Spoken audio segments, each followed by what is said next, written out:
Presidente, eu sou autor de um pedido, de um requerimento, de uma comissão parlamentar de inquérito aqui na Câmara, para ver exatamente estes assuntos. Já adianto aos deputados que assinei este requerimento e nele nós fizemos questão de colocar todos os escândalos que foram nominados aqui, inclusive pela Secretaria do TCU, que nominou o que está lá sendo investigado. Então, nós colocamos no requerimento todos eles, para que pudéssemos discutir todos.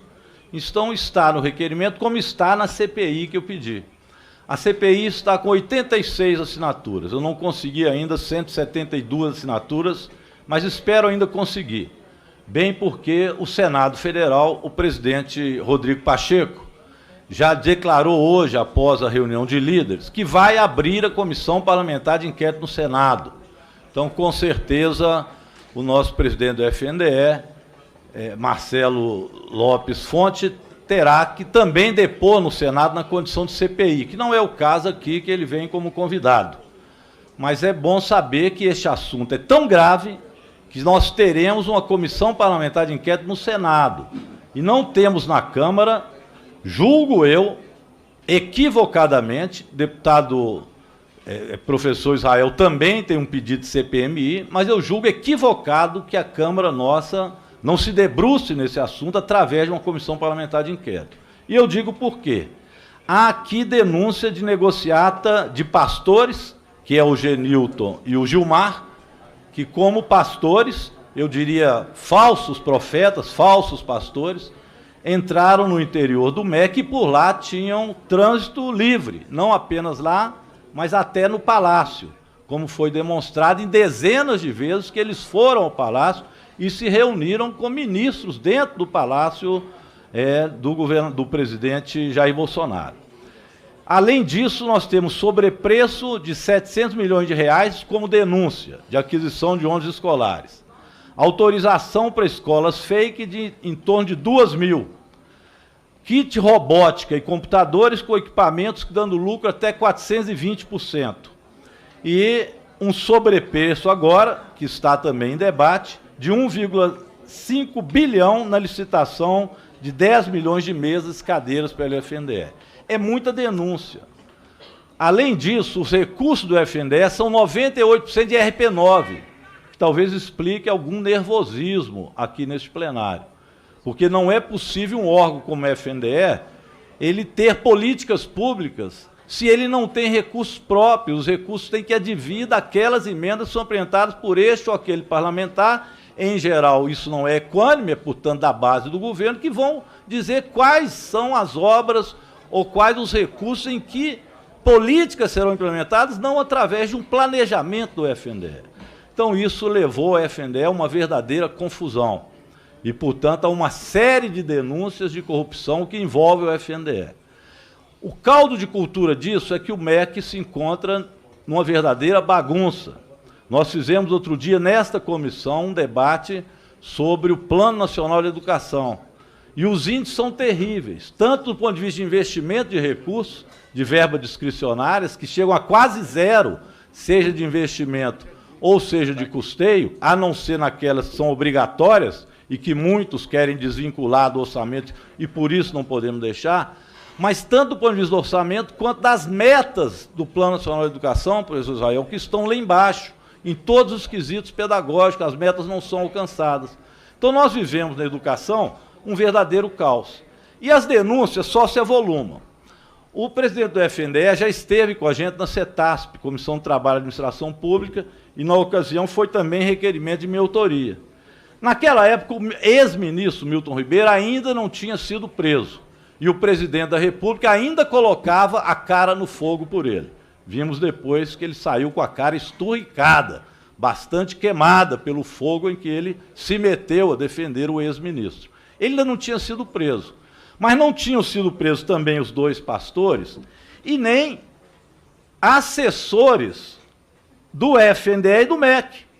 O senhor Luciano de Freitas Mussi, ex-gerente de projeto da Secretaria Executiva do MEC, recebeu parte daqueles 100 mil reais. Vocês viram a reportagem que o Fantástico fez, onde um empresário fez uma denúncia muito clara de que estes pastores pediram propina para levar o ministro, e o ministro foi a uma determinada cidade, e que isso custaria R$100 mil através de obras beneficentes. E usando, portanto, a religião, recolheram R$100 mil de propina, aí sim, de propina desses pastores, para que o ministro lá fosse, e ele foi.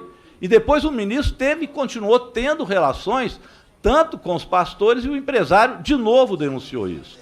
Mas, além dos pastores, o empresário denunciou que colocou recursos na conta de Luciano de Freitas Mussi, ex-gerente de projeto. Não me interrompa, nome por dos favor. Pastores, Eu não permito que me interrompa, eu não vou interromper ninguém. Nomine o nome dos pastores. Já falei o nome do pastor. Nomine o nome. Genildo Gemar.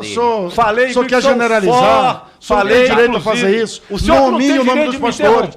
Vamos lá, o orador está no tempo dele e deve ser respeitado, e poderá ser rebatido em falas posteriores, que o tempo também será respeitado quando Vossa Excelência estiver rebatendo. Deputado Rogério Correia.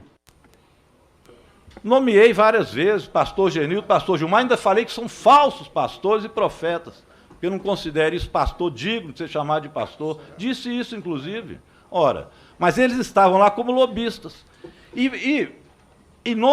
Passaram o nome os pastores para receber parte dos R$100 mil do senhor Luciano de Freitas Mussi, ex-gerente de projeto da Secretaria Executiva do MEC. E também deram uma moto para o senhor João Elício Nogueira Terto, assessor de Relações Institucional lá do FNDE, que inclusive consta que foi indicado pelo presidente Marcelo, foi indicação de Vossa Excelência. Então, veja bem, os pastores pediram R$100 mil, olha a gravidade disso. E depois pediram que os falsos pastores, Gilmar e Arilton, pediram os recursos e colocaram esses recursos para pessoas que estavam dentro do FNDE. Então, tudo isso se junta. Há dentro do FNDE, evidentemente, um conluio, para não se dizer uma quadrilha, que age ali dentro. E olha, sinceramente, eu não acho que o ex-ministro Milton Ribeiro tenha ido naquele município lá em São Paulo à toa, sem saber que esses pastores, falsos pastores, preciso nominar de novo, Gilmar e Arilton, estavam por dentro do interior do MEC a tramar este processo de corrupção. Isso justifica uma CPI. Nós deveríamos fazê-la aqui. Infelizmente, aqui na casa, não se faz o trabalho de investigação. Aqui dá-se muita atenção às emendas parlamentares, principalmente de RP9. Tudo bem, é da conta de cada um, como age no seu mandato. Mas nós não podemos deixar de fazer o papel fiscalizatório. Este caso, era necessário uma comissão parlamentar de inquérito aqui na Câmara, porque isso envolve vários municípios, várias prefeituras, envolve o FNDE, envolve assessores do FNDE, envolve pessoas que, como pastores ou falsos pastores, estavam por dentro do MEC, fazendo tráfico de influência lá dentro, sem serem servidores. Isso é muito caro, é muito grave. E o próprio ministro, o ex-ministro, diz, olha, eu fiz isso e atendo estes pastores em nome do presidente da República. Tem o áudio dele dizendo várias vezes. Eu atendo primeiro os municípios mais carentes, depois os que os pastor Gilmar me pede, porque assim pediu o presidente da República. Depois, quando foi preso, o Milton Ribeiro, o ex-ministro, ele foi pego também no outro áudio com a filha dele. Aliás, a filha dele também tem uma negociação de um carro com a filha de um dos pastores, ou o Gilmar, ou o Arilton, um deles, onde eles fizeram a transação de carro. Isso depois do escândalo já estourado, mostrando uma relação promíscua entre o pastor, os pastores, desses dois pastores, e também o próprio ex-ministro. Mas, além disso, ele foi pego num grampo com a própria filha, o ex-ministro, dizendo que teria recebido do presidente da República um telefonema onde o presidente teria tido um pressentimento de que a Polícia Federal iria agir neste caso. Também é muito grave. O presidente da República ter pressentimento, se é que teve. Nós vamos ter que, na CPI, ver isso, fazer, inclusive, uma cariação entre o ex-ministro, a filha dele e o próprio presidente da República. Se o presidente alertou a ele, seja por pressentimento ou o que foi, que a Polícia Federal estava com o caso, como disse o delegado da Polícia Federal. Vamos defender o papel do delegado da Polícia Federal e das forças de segurança que fazem o seu papel. Indignado, o delegado da Polícia Federal disse que foi, o seu trabalho, ele foi maculado pela presença de quem denunciou o fato secreto que a Polícia Federal fazia. E há suspeita, nós já convocamos para vir aqui, do ministro da Justiça, que estaria com o presidente no dia em que o pastor recebeu, o ex-ministro recebeu esse telefonema e ele conta isso para sua filha. Presidente Kim, olha que emaranhado de coisas. Ainda bem que o Senado vai abrir a comissão parlamentar de inquérito. E o presidente da República teve que confessar que no governo dele, agora, ele não diz que não tem mais corrupção. Ele teve que se atentar aos fatos, e diz que agora pipocam casos de corrupção. Essa é uma pipoca daquelas grandes. Deu um estouro enorme. E, felizmente, hoje o Rodrigo Pacheco, presidente do Senado, diz que vai abrir a comissão parlamentar de inquérito. Sigilos serão quebrados, Marcelo, com toda certeza.